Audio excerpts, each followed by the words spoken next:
Hello and welcome everyone. Once again, this is Sunil from 3D Orchestra. In this tutorial, I'm going to explain about shader complexity. For optimization, shader complexity is very important to be taken care of. When we import materials from Megascan, the complexity of downloaded Megascan instances depend on which template we are using. I'm going to explain how we can take care of shader complexity if we are using material from Megascan because shader complexity is very important for performance of a scene. So I will show you how a material downloaded from Megascan in a blank game template is green and same material downloaded from Megascan in a architecture ArcViz template will be kind of red, which will be bad for shader complexity. So I will show you how in this game and then this blank, if we create a project from this template and then import the Megascan material, the shader complexity of the material will be green because of this template. But if you go ahead and use this architecture blank or ArcViz template, then the shader complexity of the same material downloaded from Megascan will be red, which is not good for performance. So I will suggest whenever you are using Unreal Engine for an interactive app or application, use game and then blank and activate the plugins as you go ahead.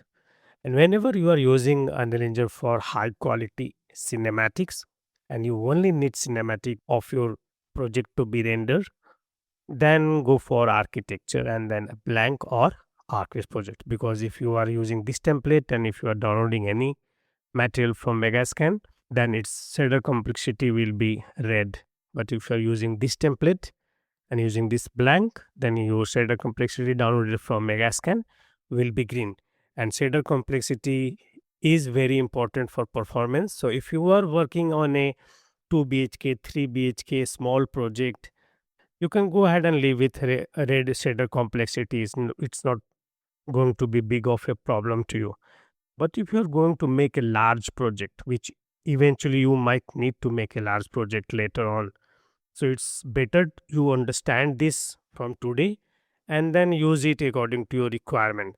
So if you're going to go ahead and make a very large project where you have millions and millions of objects and thousands of material being used in the scene, and if the shader complexity of all those materials are not green, then you will get performance issue and you cannot only depend on Nanite and RTX 5090 because at the end of the day, if you don't do optimization perfectly, your 5090 will not do anything and your Nanite will not be able to do anything. But if you combine the knowledge and all the rules and regulation of optimization in Unreal Engine, and then it doesn't matter what graphic card you're using, you will get performance in every scenario. And if it's 5090 or you are using Nanite wisely, then it will be like your performance will be even better and multiplied with whatever you have done upfront for optimization. So let's go ahead and test. So here I will select game, blank project, and then click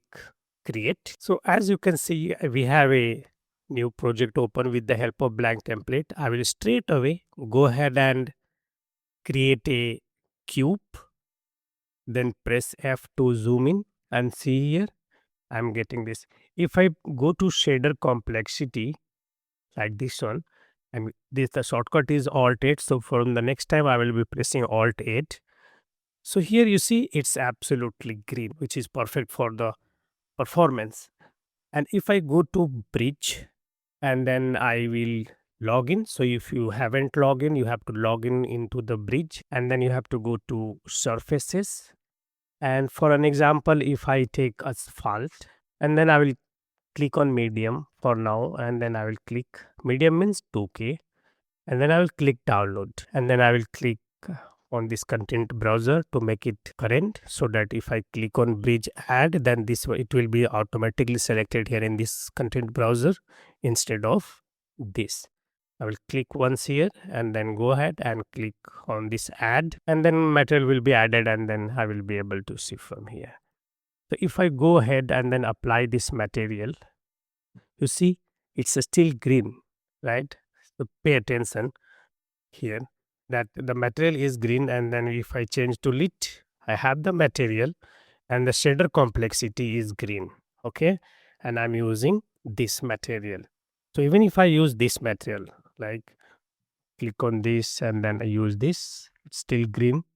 I go ahead and use this, click add, and then use this, still green.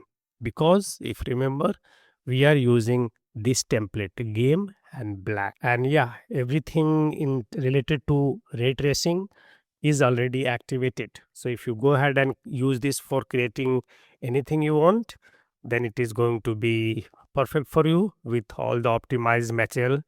Even you will be using Megascan to download all the materials. So these materials will be downloaded with a green complex header complexity, which is perfect for optimization. So I'll close this now. I'll save it for now and maybe just save it. And now I will go ahead and open again Unreal Engine. And this time I will be selecting architecture ArcViz template or blank, whatever it may be. It's if it is from architecture.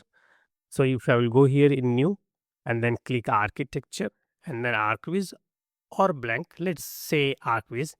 So based on this knowledge, I will highly recommend when you are using Unreal Engine for rendering only cinematic video and you need maximum visual fidelity in your cinematic video, go ahead and use ArcViz architecture, because this has all the plugins and settings enabled whatever you might need.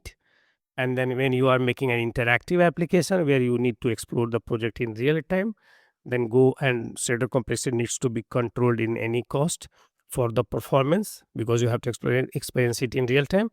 Go ahead and use this blank template. So I'll go here and select ArcViz, create here. So as you can see, we have used our architecture and ArcViz project as a template. If I go here and do the same, go to shapes, add a cube here, and then I press Alt 8 and the shader complexity is green. Okay. Now I will go to bridge and then I will go ahead and make sure you need to make sure that you have logged in. Then go to surface, then go to asphalt. And now since I'm using a different template, I will go ahead and download it again. So I'll go ahead and then download it so that it refreshes the new one, because it might be you might be downloading new one. So we should understand this entire process with the new one. And if I click add, so I will select this content browser so that it's added and selected here, and then click add. And then if I go ahead and drag and drop it, see, same material, nothing different I did, like I did nothing different and same material. And now if I add it, it's red because of the template. So you should be understanding and you should be knowing this. If I don't download this again and just go ahead and click add and then drag and drop, still red.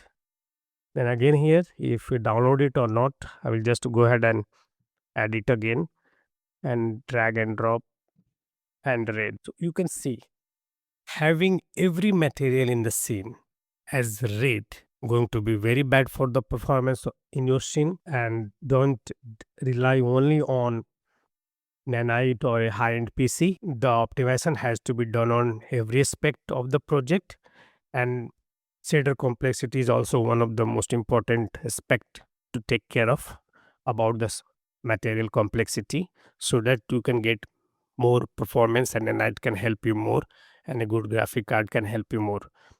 So to conclude, if you are using Unreal Engine for rendering absolute cinematic only, go ahead and use architecture ArcViz. Why? Because every settings for higher fidelity and all the plugins you will need for finishing an architecture product or project, it's right there activated for you by default.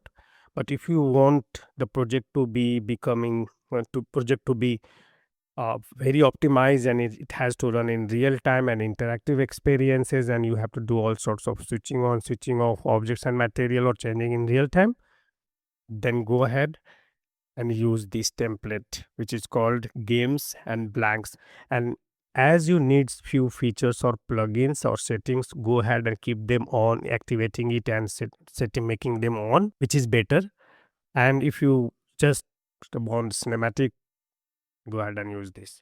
So this video was to emphasize how important choosing the right template for right kind of work you are going to do is very important, and how these are playing for shader complexity, which is a very integral part of optimizing a project along with enabling Nanite. I will be making a lots of video on optimization, so stay tuned and see you all in the next video.